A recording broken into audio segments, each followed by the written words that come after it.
Exit poll के नतीजे जो हैं ये भारतीय जनता पार्टी की पहली बार बंगाल में सरकार बनने की ओर इशारा कर रहे हैं। 146 से 161 मिल सकती हैं सीटें भारतीय जनता पार्टी को। 148 सीटों की जरूरत है और उस मेजॉरिटी मार्क से शुरू कर सकती है बीजेपी अपना आंकड़ा। ऐसा सर्वे बता रहा है मेट्राइस का सर्वे कि इस मेजॉरिटी मार्क के ऊपर तो रहेगी ही, 160 के ऊपर भी भारतीय जनता पार्टी जा सकती है। और तृणमूल कांग्रेस जिसकी फिलहाल 215 सीटें हैं वो 125 से 140 सीटों पर जाकर के रुक सकती है।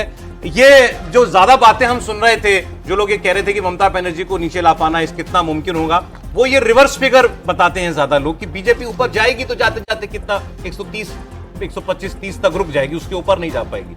ये उल्टा अभी फिलहाल जो है सर्वे दिखा रहा है, लेकिन सर्वे में ही सही ये है तो एक ऐतिहासिक बात जो बीजेपी की सरकार बनाने की ओर इशारा है। देखिए बिल्कुल, अगर ये इस आंकड़े को अगर हम लोग देखें, जिस तरह का ये वोट परसेंटेज हम लोगों ने देखा कि 40.7 तृणमूल कांग्रेस और 42.5 भारतीय जनता पार्टी, इन दोनों का मिला करके लगभग 83% पोल हो रहा है। हम लोग लगातार पहले दिन से ये कह रहे थे कि ये बहुत हाईली पोलराइज्ड इलेक्शन है, बाइपोलर इलेक्शन है। फिर तो ये बाइपोलर इलेक्शन नहीं रहा। बाइपोलर तो पिछली बार था जब दोनों पार्टियों को मिलाकर के 88% वोट बटे थे दोनों पार्टियों के बीच, तो 48 और 38 में तो 86%।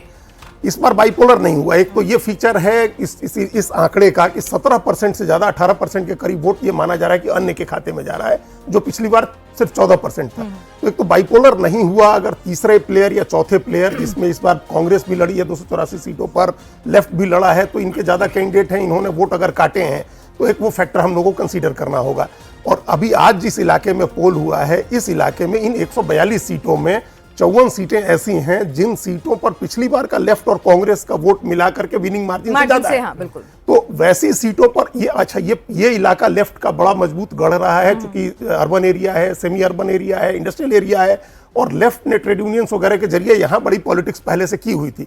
अगर लेफ्ट को इस इलाके में गेन हो रहा है, और फर्स्ट फेज में जो नॉर्थ बंगाल का इलाका है उधर कांग्रेस ने कुछ गेन किया है, तो ये दोनों अलग अलग पार्टियों का नुकसान होगा अगर ये वोट कटते हैं। जैसा अभी भी बात कर रहे थे हम लोग, और मनोज जी ही कह रहे थे कि मुसलमान हिंदू का वोट लेफ्ट को मिलता रहा है, एक समय में हमेशा मिलता रहा है। अगर उसका कुछ वोट लेफ्ट ले गया इस इलाके में, जो आज पोलिंग हुई 142 में, मुसलमान का वोट अगर कांग्रेस को मिला है फर्स्ट फेज में, तो दोनों का नुकसान हुआ।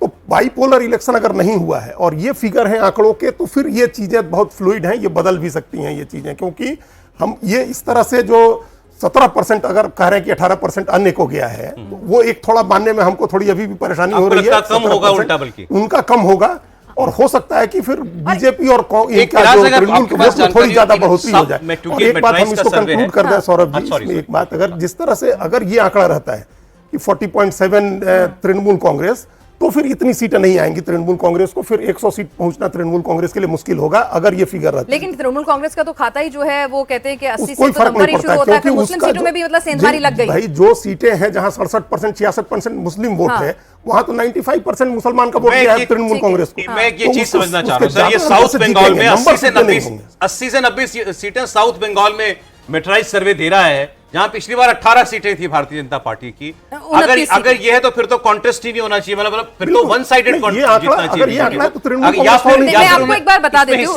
इसमें हिस्से कौन कौन से बता देती हूँ। साउथ बंगाल में यहाँ पर जो मेट्राइज ने अपना सर्वे लिया है उसमें उन्होंने रखा है मुर्शिदाबाद। नहीं, मेट्राइज ने सर्वे में लिया, सर्वे में उन्होंने जो नंबर दिए उन्होंने बताया भी कि ये है नहीं, हम भी मान रहे हैं, लेकिन जो परंपरागत तरीके से, लेकिन जो उन्होंने 183 सीट्स जो है उन्होंने इस रीजन में कौन कौन से सब रीजन रखे हैं वो मैं आपको बता देती हूं। मत बोलिए तो हाँ, तो फिर हाँ, उन्होंने नाम यही दिया है, तो फिर अब हम वही पढ़ रहे हैं, लेकिन ठीक है। मुर्शिदाबाद रखा है उन्होंने, ये जो 183 सीट्स हैं, जिसमें मुर्शिदाबाद की 22 सीटें हैं, जिसमें बीजेपी के खाते में 2 थी, टीएमसी के खाते में 20 है। फिर नादिया रखा है, मथुआ बहुल इलाका, जिसमें बीजेपी के खाते में 9 थी और टीएमसी के खाते में 8 है। फिर नॉर्थ 24 परगना रखा है, जिसमें टीएमसी को 28 सीटें मिली हुई थी, बीजेपी को 5, 35 सीटें हैं उस पूरे रीजन की। साउथ 24 परगना रखा है, जिसमें टीएमसी को 30 और बीजेपी को एक भी सीट नहीं थी। अन्य के खाते में 1 सीट जरूर यहां पर गई हुई थी।